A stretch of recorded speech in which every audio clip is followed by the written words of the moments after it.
Hey everyone, welcome back. Thanks for joining us. Today we've got a brand new story to share with you. So let's begin. My name is Ethan Miller. I used to be married to Sarah Miller. 17 years we built a life together, then watched it shatter. And like always, I was the one left holding the broken pieces, the blame. Divorce courts in this country feel like a rigged game, especially for men. Sarah got full custody, which just gave her more leverage to poison our kids against me. Sometimes, I swear the system was designed by people who hate fathers. We had 2 kids, a 14-year-old son, Noah, and a 16-year-old daughter, Lily. I honestly thought we had a good life.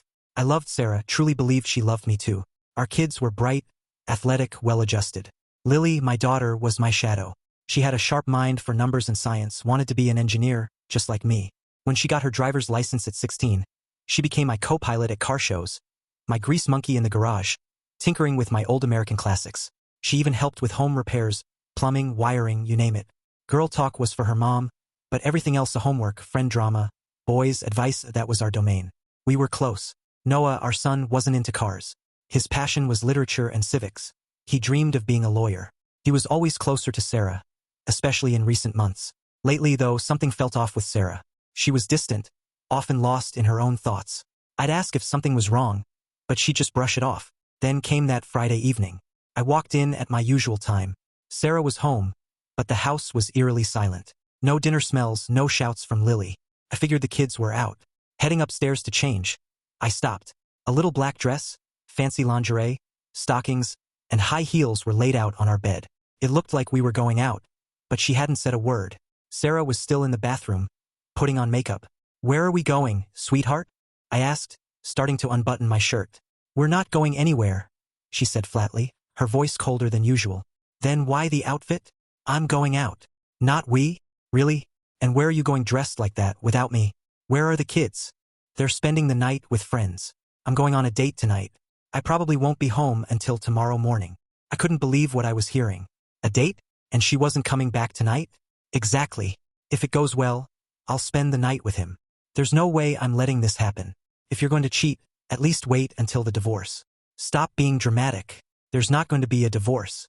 I just need one night to feel desirable again. If you really love me, you'll let me do this. If you loved me, you wouldn't even think of it. "I do love you," she insisted, turning to face me, her eyes hard. "But I need this. I'm getting older. I want to know I'm still attractive to younger men. Mark is 10 years younger than me, and he's been flirting with me for 6 months. I finally gave in and accepted his offer. It's just one night of intimacy to boost my confidence. I'm not putting up with this," I told her, my voice low and shaking. "Remember our wedding vows? You're breaking them." "Don't be silly," she scoffed. "It's just one night. I promise it won't happen again." "Do you think I'm stupid? After you break your vows, you expect me to believe a private promise? If you go through with this, we're done. Walk out that door, and I'll be seeing a lawyer. Don't be an idiot. There won't be a divorce. I'll come home and be the loving wife I've always been. But if you try to divorce me, I'll fight back. You'll lose the house, most of our assets, and custody. I'll mess with your visitation and make the kids think you're the one who broke up the family. You say you love me, and you'd still do all that?" "Yes, I love you," she said, her voice icy. "But I'll fight you if you try to leave. I just need this one night. And in a few years, when you start feeling old again, will there be another younger man? I told you it's just one night. It's just sex, not love. I'm not trying to take anything away from you. Maybe I'll even learn something to spice up our bedroom life." She smiled thinly. "If you do this, I've already told you the consequences. Cancel now, and we can try marriage counseling. Don't be stupid. We'll be fine. If you insist on counseling, we'll talk about it when I get back tomorrow." She kept getting ready, as if nothing mattered. I quietly changed and left the room. Later, she came downstairs, dressed to impress, clutch in hand, checking herself in the mirror. I sat in the living room, a hollow ache in my chest. I heard a car honk outside. "He's here. I've got to go. I'll see you in the morning," she said, walking over to kiss me. I turned away. She kissed the air awkwardly, then frowned. "Fine, be that way. Once you're over your little hissy fit, everything will go back to normal." She turned toward the door. I made one final plea. "If you walk out that door, we're done. Think hard. Really think about whether this is worth throwing away years of marriage." She turned back. "I'm not throwing anything away. I'll be back, and everything will be fine." And with that, she opened the door and walked out. I broke down. I sat there, crying, mourning the end of a relationship that spanned 2 decades. 17 years of marriage, a year engaged, and 2 years of dating exclusively. There had been no warning signs, no complaints, no real fights. Our sex life was decent. She'd never once asked for more. We had disagreements, sure, but we talked through them. Now everything was gone. After about half an hour, I realized she wasn't coming back. Not tonight. Maybe not ever in the same way. And I began putting my plan into motion. Our home was a large, 4-bedroom house. The master suite, Lily's room, Noah's room, and a guest room with a private bathroom. That guest room would now be mine. Took hours, but I moved all my things out of the master bedroom. I knew the divorce wouldn't go in my favor. We lived in a no-fault state, and the divorce laws heavily favored women. Sarah would likely get the house, custody, child support, and possibly spousal maintenance. I'd be left with the bills. Once I had my new space set up, I went into my home office and started working through our finances. I had an account in my name that I used to buy gifts for Sarah. That night, I transferred half of the funds from our joint checking and savings accounts into it. Then, I paid off and canceled our joint credit cards and applied for new ones in my name only. My next steps were clear. Transfer my direct deposit and begin the process of dividing our investments. On Monday, I poured myself a glass of whiskey and tried to sleep, but the bed felt empty without her, and my mind wouldn't stop racing. I kept wondering if I should have done something different. Should I have physically stopped her? Should I have confronted the guy with a bat? But I knew deep down it wouldn't have made a difference. If I had stopped her that night, she would have just found another way, another time. The night dragged on in restless silence. At dawn, I took a shower to wake myself up, got dressed in jeans and a t-shirt, and had a quiet breakfast. By 9 a.m., Sarah walked back through the front door. "Good morning, honey. I'm home. Just like I promised," she called out cheerfully. I didn't respond. My anger had simmered into something deeper. Clarity. I didn't deserve her disrespect, and I realized that no action of mine would have changed what she did. She chose this. Her threats, her dismissive attitude, and the sheer audacity of it all had burned away any love I had left. Now there was only cold resolve. "Honey, where are you? I even cleaned up before coming home for you," she called as she moved through the house. Then she found me in my office. "Oh, there you are," she said, stepping in with open arms, smiling like nothing had happened. "I'm back, and now everything can go back to normal." She moved in for a hug and a kiss, pushed her away. "Keep your filthy lips away from me. Who knows what they've touched or what's been in your mouth?" Her eyes widened in shock. I had never spoken to her like that before. Before she could respond, I continued, "You need to get a full STD test and show me a notarized clean report before you ever touch me again. As for sex, I wouldn't come near you with a 10-foot pole, even with a dozen protections on it." Her expression twisted into anger. "I see you're still dealing with your bruised ego. I'm going to our room to nap. I had a long night and need some rest. Hopefully you'll calm down and we can talk later. I expect an apology for your rudeness." She turned and stormed off. I smiled to myself, knowing exactly what was coming next. It didn't take long. "What the hell did you do?"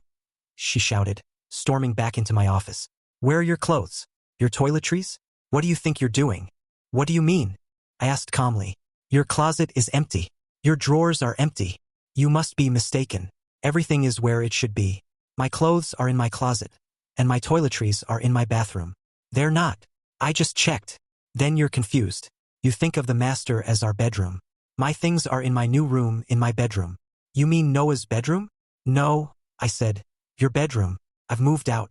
I'll be staying in the guest room until I find an apartment." Her eyes narrowed. "We'll discuss this later. I'm giving you 1 week to get over this little tantrum. Then I expect everything moved back to normal." "Not until I have that notarized report," I replied, turning back to my computer. I stayed in my office for most of the day. The kids came home early in the afternoon. I quietly wondered how long it would take before they noticed that something was off. In the meantime, I found some promising apartments and scheduled viewings for Tuesday. I also printed our financial statements in preparation for my meeting with the lawyer on Monday. I knew I was going to get the short end of the stick in the divorce, but I was determined to be prepared. "Daddy, dinner's ready?" Lily said, poking her head into my office. "Okay, sweetie." Sarah was all smiles when I entered the kitchen, clearly trying to kill me with kindness. She had dressed up, done her hair and makeup, and cooked my favorite meal. As I walked in, she handed me a glass of wine and leaned in for a kiss. I leaned away, took the glass, walked over to the sink, poured it out, and set the empty glass on the counter. Then I poured myself a tumbler of whiskey. The kids, already seated at the table, definitely noticed the tension. I sat down and focused on chatting with them, completely ignoring Sarah. Dinner was awkward, painfully so. I tried to keep things light with the kids, but the tension was impossible to hide. Despite the food being all my favorites, I didn't touch a single bite. I just sipped my drink and kept the conversation going.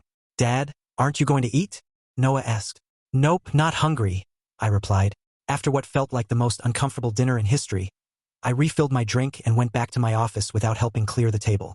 About half an hour later, I shut down my computer, grabbed my truck keys, and headed out. I had dinner alone at a quiet restaurant and then went to a bar for a couple of drinks. It was late when I returned home. Seeing Sarah's lights still on, I made sure to close my door loudly. I locked it and slid a chair under the knob. Not long after, she tried the handle and knocked. I ignored her. I was up early the next morning and decided it would be a full-on football day. 3 games lined up. I planned to watch them all and ignore every weekend chore. After finishing nearly a full pot of coffee, I started making omelets. I had just finished mine when Lily walked into the kitchen. Hey sweetie, want an omelet? I asked. Sure, Dad, thanks, she replied, grabbing a juice and sitting at the table. A few minutes later, Noah came in. I'll make yours next, I told him. As Lily ate, I heard Sarah moving around in the hallway. I poured myself the last cup of coffee and turned off the pot. She walked in, grabbed a mug, and glared at the empty pot. You couldn't leave a cup for me? The pot's right there. You know how to make it, I replied. Whatever. So you're making omelets? Made them. Just finished. Feel free to make one for yourself, I said as I slid Noah's omelet onto his plate. I had used up the last of the ingredients and already cleaned everything up. With the kids fed, I left the kitchen. Just before noon, I was in the living room watching the game when Sarah walked in with a plate and a beer. I brought you lunch and a beer so you wouldn't miss the game, she said cheerfully. Without even looking at her, I swept both off the table with my foot. Shocked, she just stood there. I walked into the kitchen and got myself a new beer. I didn't clean up the mess. She brought it, she could deal with it. I didn't care if it stained the carpet. I wasn't going to be living there much longer anyway. We need to talk about this, she began. Shut up. The game's on, I said. For God's sake, you need to fix your attitude. The kids have noticed. They'll notice when I move out anyway, I replied. You're not moving out, and there will be no divorce, she snapped, storming off. Later that afternoon, during halftime, Lily and Noah came to talk to me. Dad, what's going on with you and Mom? Lily asked. You might as well know. Your mother and I are getting a divorce, I said. This has nothing to do with you two. We both love you very much. This is between your mother and me. But why? Noah asked. Because your mom did something I can't accept, I said calmly. Even after I told her how I felt, she showed no remorse. You mean her date on Friday night? Lily asked. I was surprised. You know about that? Yeah, Mom told us. You were upset, she said. So you know she cheated on me? I stated. No, she didn't, Lily replied. She told you beforehand, so it wasn't cheating. She didn't sneak around. It was just one night. After 20 years together, if you really loved her, you'd let her have that one night and move on. Her words hit me hard. She had completely taken her mother's side. I was shocked and hurt that she didn't even try to understand where I was coming from. Really? If she truly loved me, she wouldn't have even considered sleeping with someone else. Dad, it was just one time. She promised it wouldn't happen again. Lily insisted. Let's talk about promises, I replied. Over 17 years ago, she made a vow before God, our family, and friends to forsake all others until death. How can I trust any private promise now? But you also promised to stick with her through good and bad times, Noah pointed out. That's true, I nodded. But by breaking her vow, she released me from mine. Why break up the family over one night? Lily asked. Why am I the one being blamed? I said, frustrated. She broke the vows, not me. Mom wants to move on and put this behind us. You're the one making a big deal and tearing the family apart, Lily insisted. It was clear they had bought into Sarah's version of events. That she needed this and that I was letting my pride get in the way. They weren't listening.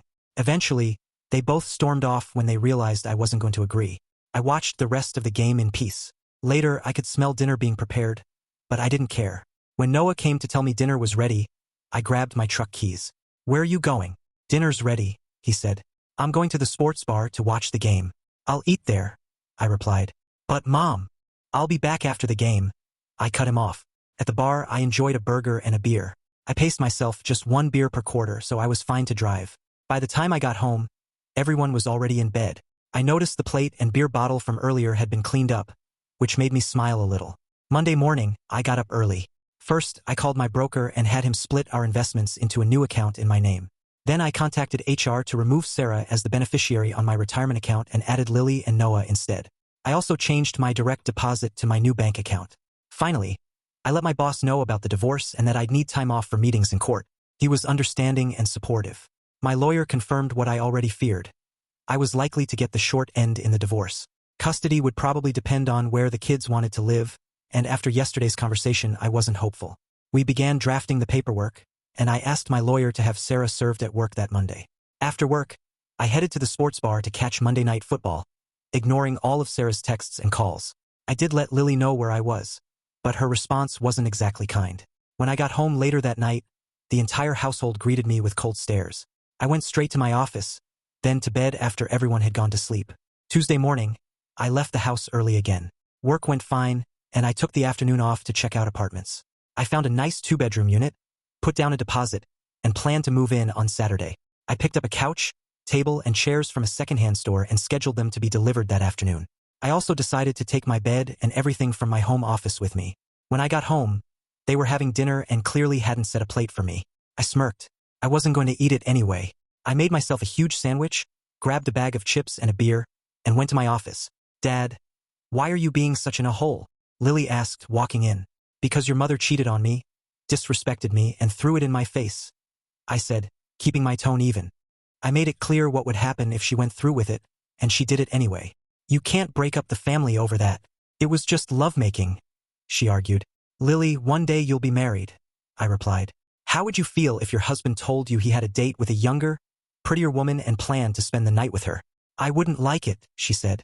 "But if he promised it was only one time, I'd try to get past it. And if he told me beforehand, it wouldn't be cheating, right? Imagine standing at the altar, saying your vows, and then telling your husband you plan to sleep with another man," I said. "Picture the look in his eyes. Think about that." Then I turned back to my work. Wednesday evening, both sets of parents were at the house when I came home. I actually had a good relationship with my in-laws. Her dad and I bonded over cars, and my own parents had always been loving and supportive. But seeing them all together, I immediately recognized the ambush. I understood why her parents were there, but I couldn't understand why mine were involved. "Ethan," her dad began, "we're disappointed in Sarah, but you're overreacting. She made one mistake in all these years. You don't have to tear the whole family apart over it." "It wasn't a small mistake," I said, trying to stay calm. "It was premeditated. She hit me with it an hour before leaving, gave me no chance to stop it. It was a calculated decision to cheat." "Son," my mom added gently, "she didn't cheat. She told you first." "She didn't ask," I snapped. "She told me, and when I objected, she didn't care. I told her exactly what would happen if she did it, and she went anyway." "Ethan," my dad said, "we understand you're hurting, but think about the bigger picture, about your family. Sarah still loves you. With counseling, you two could move past this. Don't blow up everything over one bad decision. We raised you to be a good man. Your mother and I will do whatever it takes to keep our relationship with our grandchildren." I was stunned. My own parents were siding with her, asking me to overlook what she had done. I couldn't take any more. I went to my bedroom and shut the door in Sarah's face. 10 minutes later, I changed into jeans, a casual shirt, and boots. I walked through the living room without saying a word, ignoring everyone's attempts to talk to me. Then I got in my truck and drove off to the sports bar for dinner and a few beers. The house was quiet and dark when I returned 4 hours later. Thursday and Friday followed the same pattern. I ignored Sarah, and the kids remained upset with me. I was surprised she hadn't yet noticed the credit cards had been shut off. She'd likely find out during her usual Saturday shopping. Friday evening, I was in my office when Sarah walked in, dressed in a see-through nightie, stockings, a garter belt, and heels. "The kids are out tonight. It's time for you to get over this and come to bed. I want you to make love to me all night. I need you to take me back," she said, her voice a mix of desperation and desire. "No thanks. I haven't seen any test results proving you're disease-free," I replied coolly, not even looking up from my desk. "Stop being ridiculous. I need you back in bed now. I'm turned on, and I need you," she said, her tone shifting from pleading to frustrated. "Not interested," I said flatly, flipping to the next page in my book. "If you don't, I'll call Mark again," she threatened, her voice tight with anger. "So much for it being a one-time thing," I shot back, sarcasm dripping from my words. "Damn it. It was, but if you keep rejecting me, you're pushing me back to someone else," she snapped, her frustration boiling over. "Have fun. Just let me know if you plan on bringing him here, so I can get out of the way," I said, my tone thick with disdain. She stormed out, and half an hour later, I heard her tires screech as she left the driveway. With the house finally empty, I packed up my belongings, dismantled the bed, and loaded my truck with my clothes. That night, I slept on the sofa in my office. The next morning, I picked up the keys to my new apartment and moved in, thanks to help from a few friendly neighbors. When I returned to the house later, no one was home, so I had one of the neighbors' sons help me load my desk, office furniture, and even my recliner into the truck. That evening, my daughter called. "Daddy, where are you?" she asked, her voice filled with confusion and worry. "I'm at home, sweetheart," I said, trying to sound calm and reassuring. "No, you're not. Your office is cleaned out, the spare bedroom's empty, and your recliner is gone. Plus your truck isn't here," she said, her voice rising with each point. "You're right," I replied. "I moved into an apartment. The divorce is happening. Maybe someday I'll get another house. God, Dad, I can't believe you're being such an a-hole about this. I thought you loved us," she said, her voice cracking with emotion. "I do love you, sweetie. Always will," I assured her, a pang of guilt tightening in my chest. "Just not enough to stay," she accused, her voice full of pain. "I'm not abandoning you. You and your brother can see me anytime. I'll still take care of you both," I promised, trying to help her understand. "You left us. You're the one breaking up the family," she said, her voice shaking with anger. "Your mother broke the family," I said, my own frustration rising. "I told her what would happen if she went through with that date. She did it anyway. She thought you loved her enough to move past it," she said, her tone softening just a little. "And I thought she loved me enough not to do it?" I replied, feeling the weight of everything settle on my shoulders. "Fine, whatever," she said, then hung up, leaving me alone with my thoughts. The bitter taste of victory. Thanks for listening. This story isn't over yet, and things are about to get even more intense. Stay tuned for the next part to see what happens next.